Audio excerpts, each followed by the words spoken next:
Les mains de cet homme le transforment. Alors il devient rose, rouge, blanc et noir. Ses veines apparaissent nacrées, mystérieuses et belles. Voilà, c'est ici mon terrain de jeu. Je transforme la matière brute en matière noble. Je suis marbrier. Voilà, moi j'ai débuté dans le métier à l'âge de 14 ans. Mais en 92, j'ai suivi une formation pour me spécialiser dans la taille des pierres et les cheminées en particulier. Aujourd'hui, on a énormément de jeunes qui sont en formation chez nous.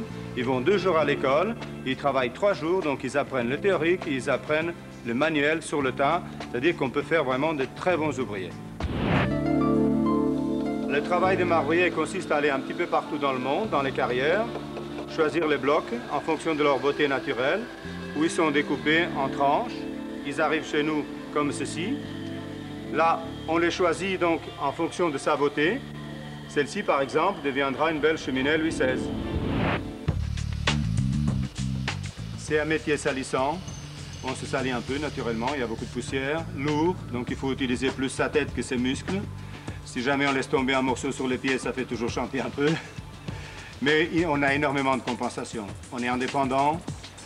On a beaucoup de créativité, de liberté d'action. Quand on réalise un travail, on a une énorme satisfaction personnelle quand on voit le résultat à la fin. Je peux donner un conseil aux jeunes qui désirent débuter dans ce métier. Il faut avoir le goût du travail bien fait d'abord.